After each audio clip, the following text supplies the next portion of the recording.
Vriende, soos beloof, gaan ons aan met die Onse Vader en gaan volgens se preek dan ook verder oor gebed. Ek gaan begin net ter inleiding voor ek nog vir ons bid, om dan die Onse Vader soos daar in Lukas 11 vir ons gegee, Lukas 11 eerste klomp verse vir ons te lees, sommer net dan as inleiding tot ons gebed ook en dan tot inleiding tot die gebed, tot die preek. So kom ons luister.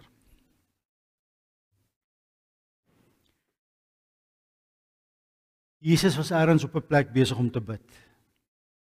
Toe hy klaar was, sê een van sy disippels vir hom: Here, leer ons bid, soos Johannes ook sy volgelinge geleer het. En hy sê vir hulle: Wanneer julle bid, sê dan: Vader, laat U naam geheilig word. Laat U koninkryk kom.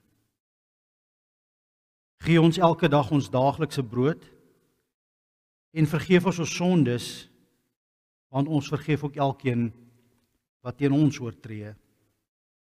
En laat ons nie in versoeking kom nie.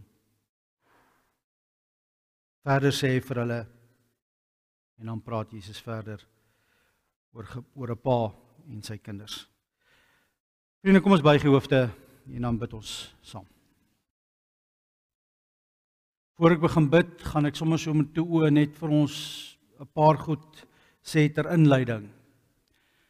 Net om ons gedagtes weer te vestig wanneer ons met ons Vader begin praat. Heel eerste is ons Vader in die hemele, nie net in die hemel nie, want die hemele beteken in al die hemele, ook die eerste hemel wat die lig om ons koppe is. So eintlik begin ons deur te sê, Vader, U wat oral is. Verder, wanneer ons hom aanroep as Vader, kom stel ons onsself in die regte posisie tot God. Hy is Vader, Skepper God, ons sy skepsele, maar ook in besonder sy kinders. Verder, wanneer ons begin bid, is dit nie net ons wat tot God die Vader nader nie. Die woord sê vir ons dat sy Gees namens ons praat, maar ons weet ook dat ons saam met Jesus tot God die Vader nader. Ons is een van sy kinders, een van die broers waarvan Jesus die eerste is. So vriende, kom ons praat met ons Vader. Ons hemelse Vader, Here, dankie dat ons U kan loof en prys, dat ons tot die Vader kan bid, maar ook tot U, Here Jesus. Dankie dat U in die hemel is, dat U oral is. En daarom hoef ons nie vanmôre te smeek, asseblief Here, nader tot hierdie gemeente, nader tot hierdie diens nie. Ons kan sê dankie Here dat U hier is. Ons gebed is wel, Here, bring ons in hierdie ruimte. Bring ons in hierdie gesprek in vanmôre, Here. Hemelse Vader, dat ons in 'n oop gesprek met U betrokke raak, dat U deur die Gees self met elkeen van ons praat in hierdie diens, en veral waar dit gaan rondom gebed. Dankie Vader, dat U 'n Vader is, baie beter as enige aardse Vader, en dat U nie vir ons, wanneer ons vra, 'n slang sal gee as ons vir brood vra, of 'n klip nie. Here, dat U gee, dat U sorg, dat U 'n herder is wat ons nooit verlaat nie. Maar U lei ons terwille van U naam, tot eer van U naam. Ons prys U heilige naam. Ons bid, Here, dat U vanoggend ook met ons sal praat in hierdie diens, en dat U vir ons duidelik sal maak. Meer, Here, dat U vir ons sal help in ons gebrokenheid en swakheid as dit kom by gebed, by die beoefening van gebed. Ek bid dat U die blokke uit die weg sal ruim wat vir ons keer om werklik met U te praat. Ons bid dit in Jesus naam. Amen. Ons is by die laaste bede. lei ons nie in versoeking nie.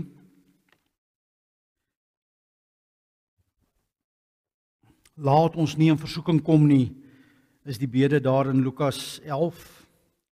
In Matteus 6, waar Jesus dan ook praat oor die Onse Vader, as jy bid, klink die bede 'n bietjie anders. Matteus se gedeelte brei 'n bietjie meer uit. Vergeef ons oortredings, soos ons ook die vergewe wat teen ons oortree, en laat ons nie in versoeking kom nie, maar verlos ons van die bose. En dan brei Matteus uit oor, as julle ander vergewe, sal julle Hemelse Vader julle ook vergewe, maar as julle ander mense nie vergewe nie. En laat ons nie in versoeking kom nie, maar verlos ons van die bose. Vriende, as teks vanmôre lees ek Matteus 20. Ek kan daar oopmaak. Ek gaan Matteus 20 vers 20 tot 34 vir ons saam lees.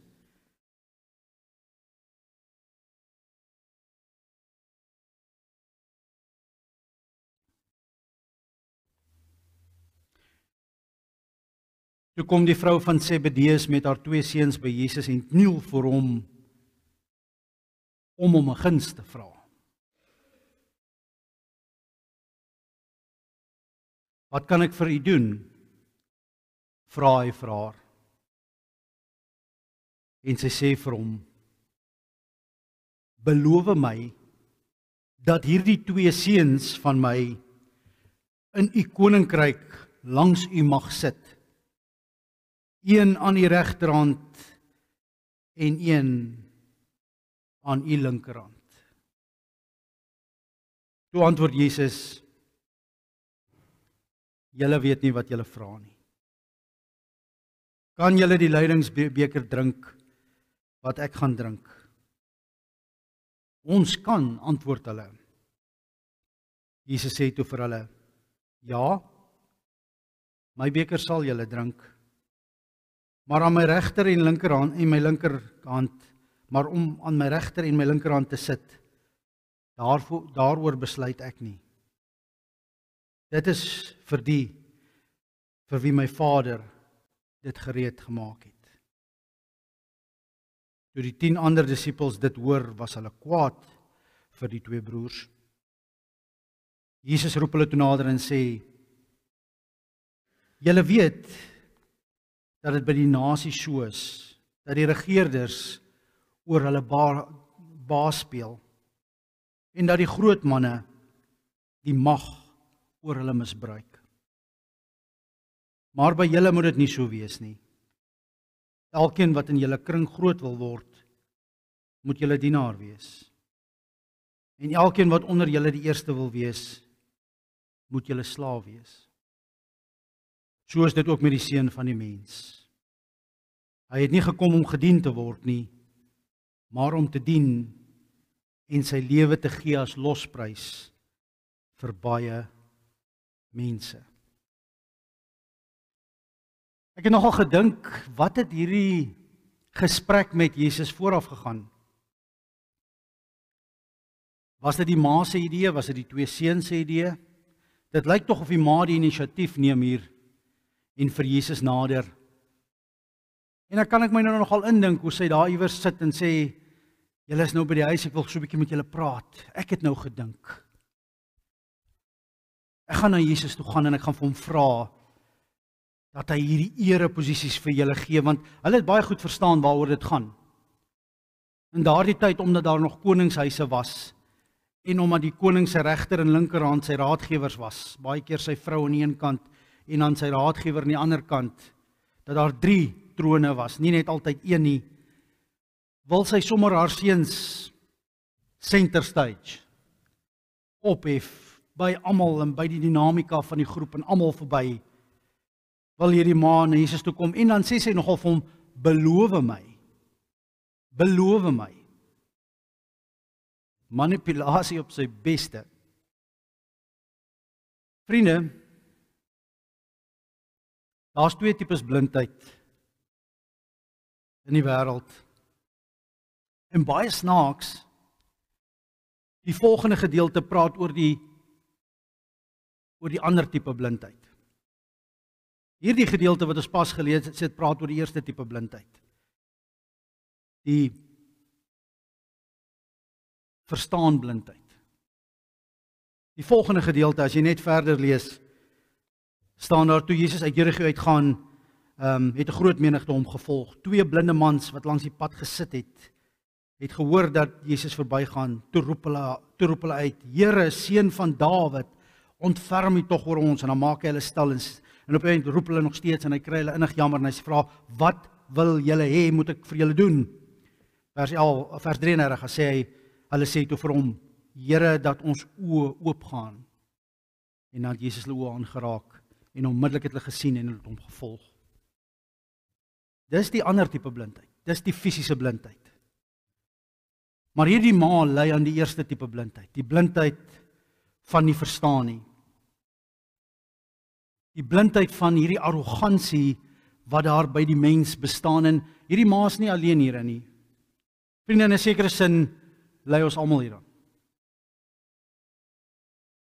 Ons lei almal aan hierdie arrogansie dat ons dink ons is sterk genoeg, dat ons dink ons het wat dit vat, dat ons dink veral as ons so 'n bietjie 'n paar gawes gekry het en ons het so 'n bietjie vaardigheid en ons kan hom so 'n bietjie deal and wheel, dan dink ons, ag nee wat, lewe kom, jy gaan my nie onderkry nie.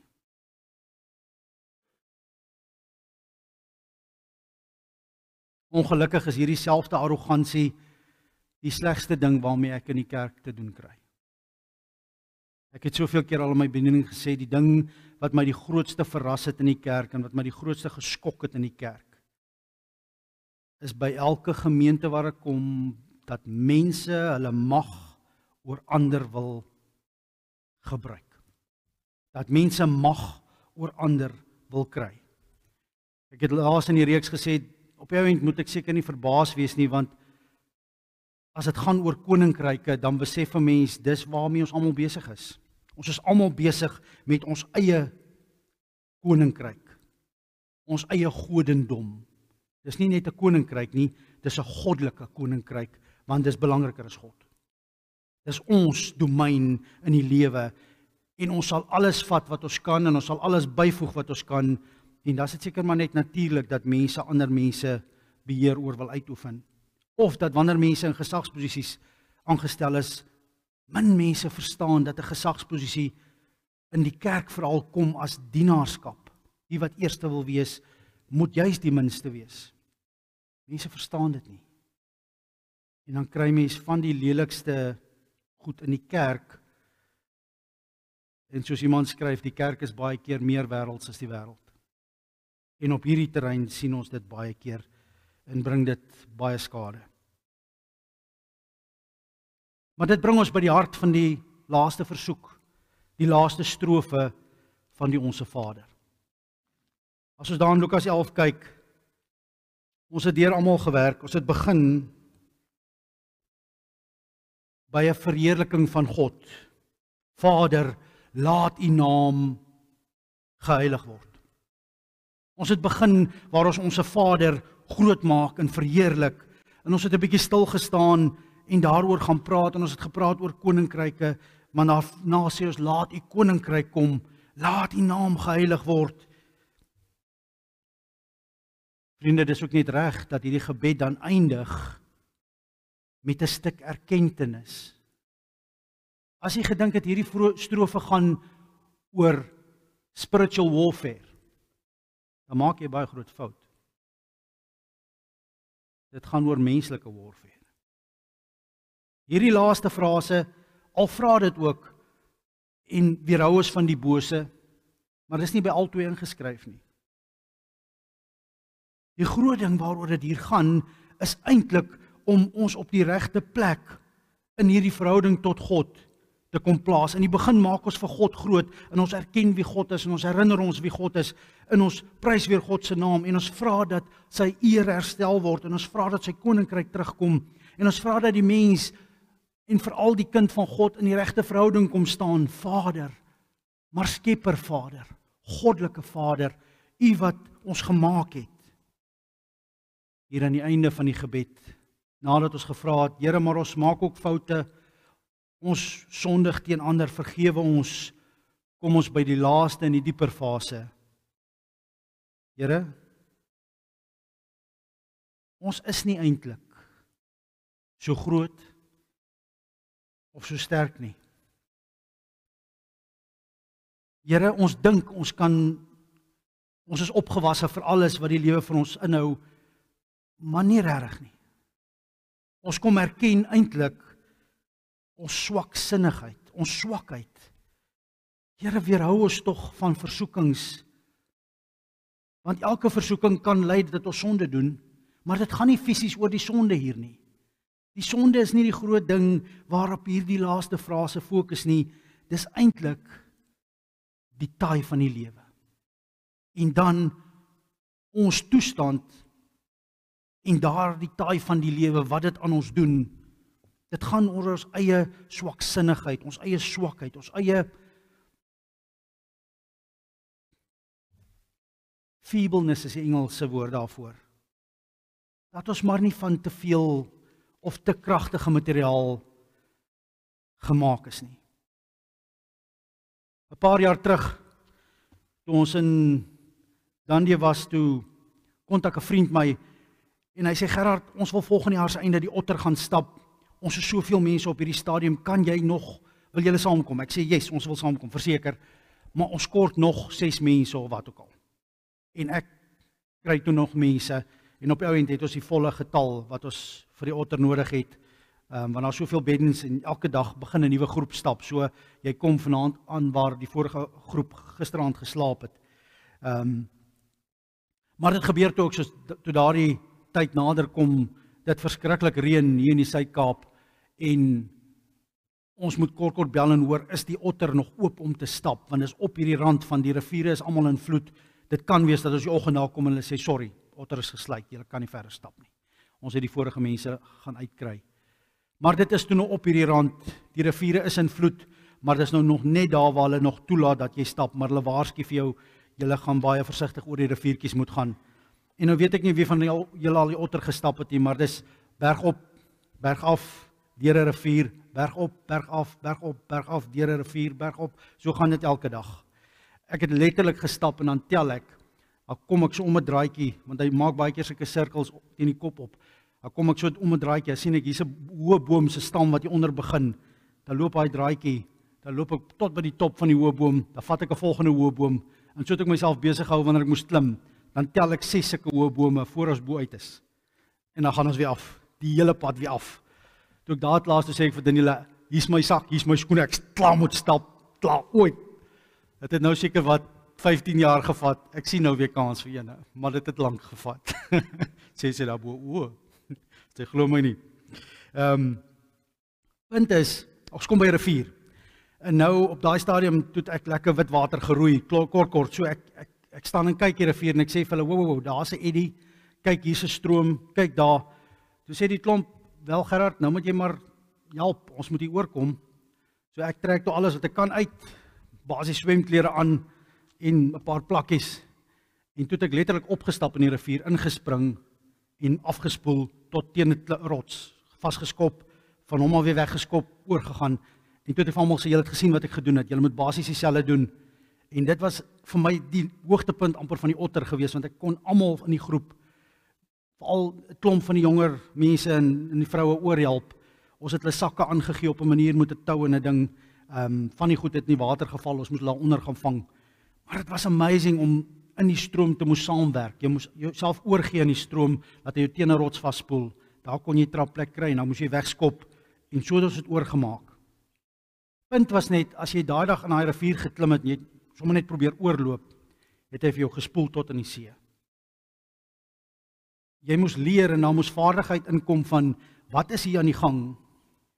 Maar jy sien vriende, dis presies wat ons met die lewe doen. Daar is maniere om oor riviere te kom.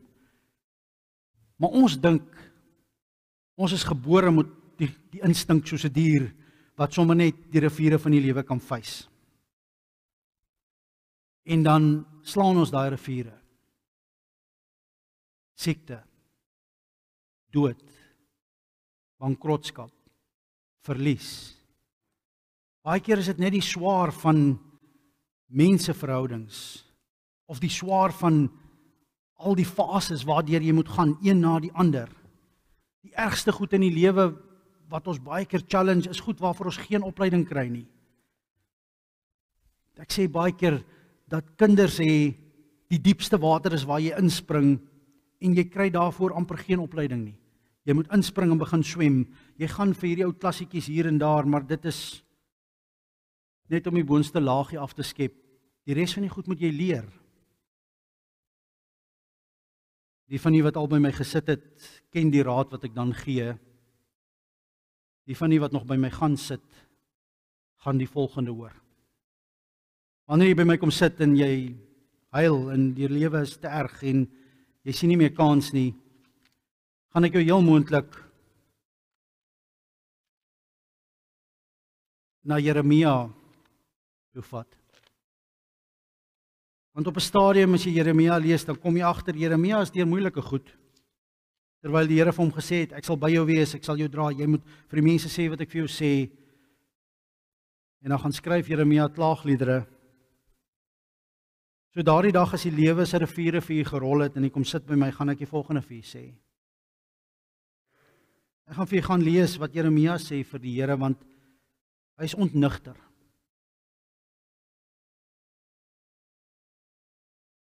Die Here het my met sy toorn geslaan. Hy het my die donker ingejaag, my laat loop op 'n pad sonder lig. Vir my stoot hy gedurig weg, dag na dag.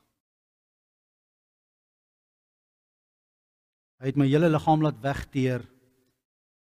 Hy het my bene gebreek. Hy het my toegebou met 'n muur van gif en ontbering rondom my. Hy maak die donker my tuiste. Hy gaan aan. Hy sê hoe die Here soos 'n beer is wat hom inwag, soos 'n leeu wat hom voorlê, wat my een kant toe keer en my verskeer, my vermink laat lê. Jeremia is booskwaad vir die Here.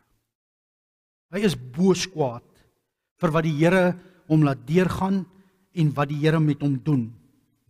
Nog meer, hy het gedog die Here sal hom hierdeur dra, maar dit voel vir hom die Here gee hom hier aan oor.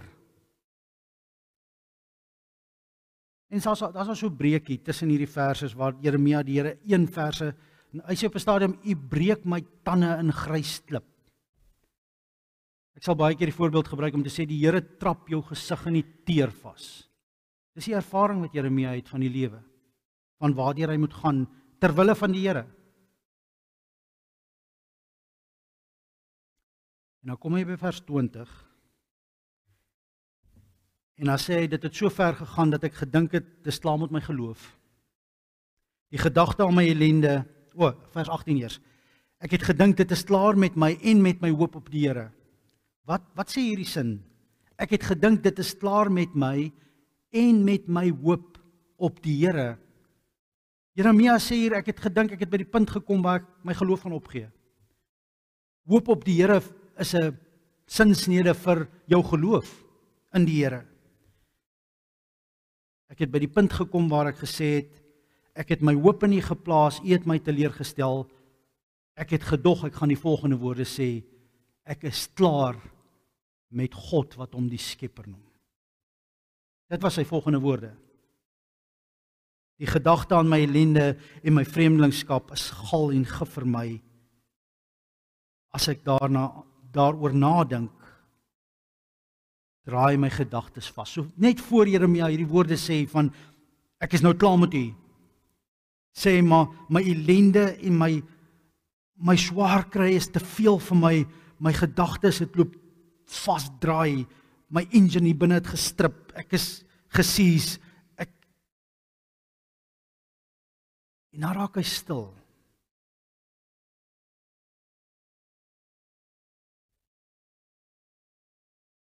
En ek weet nie hoe lank hierdie tyd was van vers 20 tot vers 21 nie, maar daar's 'n spasietjie gelos met rede. Want ek dink daar verloop 'n tyd voor hy daai laaste woorde sê van Here, ek is nou klaar met U. En kan ek maar vir U sê, Daai plek wat mense na my toe ry en sê, ek kan nou nie meer nie, is daai plek. Ek weet nou nie verder nie, ek weet nie verder oor my geloof nie, en ek weet nie verder oor die Here wat ek nog heeltyd gesê het, ek dien nie, kyk wat gebeur alles met my. Vers 21. Maar dit sal ek ter harte neem en om die rede bly ek hoop.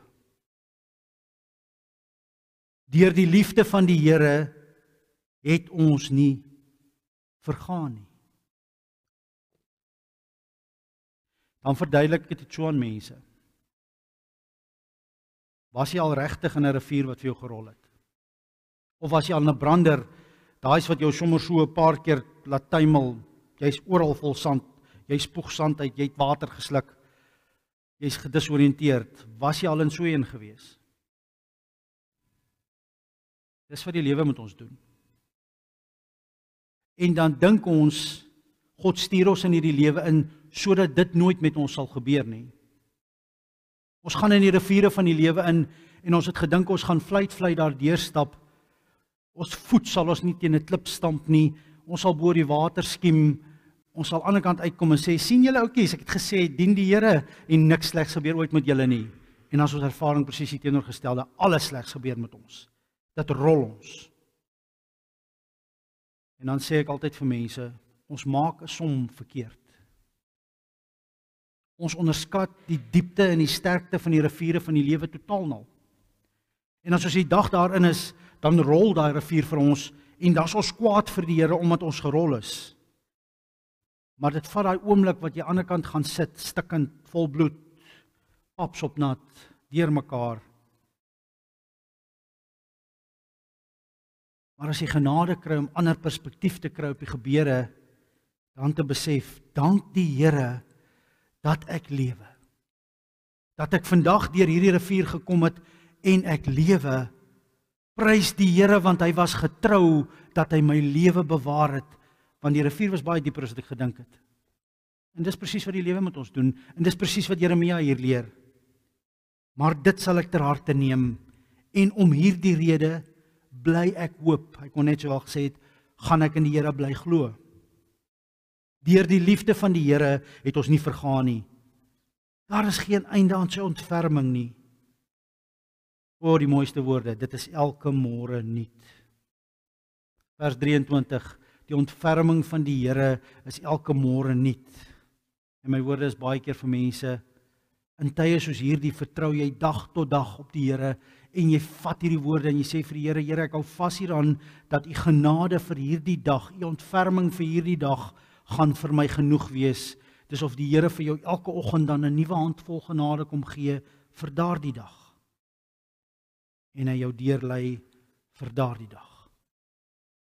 Vriende, die laaste frase van die Onse Vader is nie een of ander verhewe, nou gaan ons die duiwels fight, Here, hou ons van die bose, wys vir ons die duiwels, laat ons net kan optrek. Dit gaan nie daaroor nie. Ja, dis deel daarvan, en weerhou ons van die bose, maar dis nie die fokus nie. Die fokus is ons eie gebrokenheid, ons eie swakheid.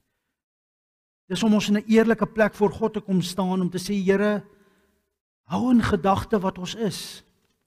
Ons hemelse Vader, groote God, skepper God, U wat die wêreld beheers, Jesus, U wat oor die see geblaas het, en dit is stil, net gepraat het. Ons is nie so nie, Here. Ons is van iets anders gemaak, maar Vader, U weet dit. Hou in gedagte wat ons is. Kom ek lees vir 'n paar verse, wat dit mooi opsom, wat net so mooi kon pas hier by hierdie laaste frase van die Onse Vader. Psalm 103 vanaf vers 13. Psalm 103 vers 13. Soos 'n vader hom ontferm oor sy kinders, so ontferm die Here hom oor die wat hom dien. Hy weet waarvan ons gemaak is. Hy hou dit in gedagte dat ons stof is. Die mens, sy lewensdier, is soos die van gras, soos die van 'n veldblom wat oopgaan. As die woestynwind daaroor waai, is dit weg, sy plek is vir altyd leeg. Maar onverganklik is die liefde van die Here vir die wat hom dien. Sy trou vir opeenvolgende geslagte, vir die wat getrou bly aan sy verbond en sy voorskrifte nakom. Die Here het sy troon in die hemel gevestig, sy heerskappy strek oor alles en almal. Vriende, wanneer ons hierdie laaste frase van die Onse Vader begin bid, kom ons eintlik met 'n volgende stuk erkentenis oor wie ons werklik is. Here, ons sondig, is die frase voor dit. Vergewe ons en help ons om ons sondaars te vergewe, vergewe ons ook so. Die volgende frase. En Vader, hou in gedagte wat ons is. Hou ons asseblief uit die swaar van die lewe, want U weet wat dit aan ons doen. Maar vriende, hier binne is ook 'n geloofsvertroue wat jou help, want wanneer jy dit begin bid, kom jy ook agter en besef jy ook, maar God se genade is oral. En wanneer jy dit begin bid, kom jy agter dat God weerhou jou van sekere kwade. Jy sien hoe ander deur sekere goed gaan waarvan jy gespaar is. Maar dan kom jy ook later agter, maar God spaar nie alles nie. Daar gaan goed kom en daar kom goed wat God wel toelaat in jou lewe.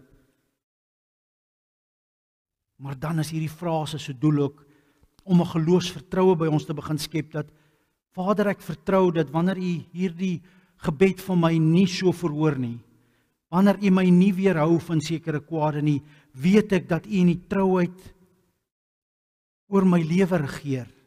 En vertrou ek dat U hierdie ding toelaat in my lewe, omdat in U plan het dit 'n besonderse doel. En vir die plan met my het dit 'n besonderse doel. 'n Tyd terug besef ek moet hierdie jaar weer 'n kursus of 2 doen. Want dit is deel van die synode se besluite en goed, en jou bevoegdheid hang ook daarvan af en al die goede. So ek het 'n paar jaar laas kursusse gedoen. So ek kyk toe so deur die kursus en toe ek begin deurkyk, toe besef ek maar volgende week of oor 2 weke is daar 'n stil retreat, want ek gaan deur die goed en kyk wat sien 'n kans om by te woon en wat nie. Ek merk toe 'n klomp goed, maar ek sien nie 'n stil retreat wat ek kan doen, en ek reël dit toe dat ek na dit toe gaan. Op 'n punt besef ek, maar dit was absoluut die Here wat hierdie ding bestuur het. Hy gee vir my die regte begeleier, en in hierdie stil retreat is ons besig en ons kom op hierdie dag wat ons oor 'n klomp goed praat, en hy my regtig nie net challenge nie, maar my uitstuur om te sê, maar jy het hierdie werk om te gaan doen vandag. En so op ligterlyn spot ek al, en ek spot aan die hand van Jakob wat met die Here geworstel het. En toe slaat die engel van die Here hom op die potjie van sy heup, en hy was van daarvan af altyd mank gewees, krippel geloop. En toe kyk ek hom so net voor ek moet uitgaan, toe sê ek vir hom, jong, jy stuur my nou uit om met die Here te gaan worstel vandag. Dis eintlik, toe sê hy, ja. Toe sê ek, maar as ek nou môre op mankie inkom, wat dan? En wat hy vir my sê, slaan toe my voet onder my uit, en hy sê vir my, in Engels, I would much rather follow a limping leader. Sê hy net iets van sy benadering as gelowige, maar Gerard, as dit van my afhang, loop ek baie eerder agter 'n leier aan wat self deur die swaar is, wat krippel voor my uit sukkel. En toe lei dit 'n klokkie by my van die goed wat ek so graag lees. Henry Nouwen skryf in 'n boekie van hom, die boekie se naam is The Wounded Healer. Haal hy, ek dink is 'n verhoogstuk wat hy aanhaal, haal hy hierdie woorde aan wat in daardie toneelstuk gestaan het. In Christ's service, only wounded soldiers can serve. In Christus se diens mag net, kan net die dien wat alself gewond is. Vriende, is dit nie waar van die geloofspad nie? Enige woorde wat jy vir iemand anders sê, enige begeleiding wat jy vir iemand anders sê, het net waarde as jy ook soort van weet waarvan jy praat. Jy kan vir iemand sê, ek het empatie wat jy gaan, ek het nie 'n klou wat jy gaan nie. Dit kan jy vir mense sê, maar om werklik vir mense raad te gee, om werklik vir mense te bemoedig, as jy self daardeur is, As jy self voortsukkel met die wonde van gister en eergister. En ons verstaan dit nie van die geloofspad nie, ons verstaan dit nie van die lewe nie. Ouens, dat die Here laat ons toe om gerol te word soms, maar hierdie wonde is ons kroon. In hierdie swaar kry kom ons verstaan en ons groei. Ons Vader, lei ons nie in versoeking nie, verlos ons van die bose. Amen. Ons Hemelse Vader, baie dankie vir u liefde. Dankie dat u 'n liefdevolle Vader is en Here dat u soveel kere sorg, soveel kere vir ons weerhou van die kwaad, soveel keer vir ons net goed is. Dat dit amper ontelbaar is al die kere. Here, maar dankie ook dat wanneer die riviere van die lewe vir ons rol en ons uiteindelik ons asem terugkry en bietjie sit en dink oor wat regtig hier gebeur het, dat ons dan eers begin sien, maar deur die genade van die Here het ons nie vergaan nie. Dankie Here dat u ook 'n ander benadering het. En ek wil bid dat u vir ons oë sal oopmaak daarvoor, Here, dat die slegste ding wat met ons kan gebeur nie doodgaan is nie. Dat die slegste ding in hierdie lewe wat met ons kan gebeur nie is dat ons dalk doodgaan as deel van ons pad nie. Maar dat daar veel slegter is as dit. En ek bid, Here, dat u vir ons sal gebruik in die koninkryk, soos u wil. Ons bid dit in Jesus naam. Amen.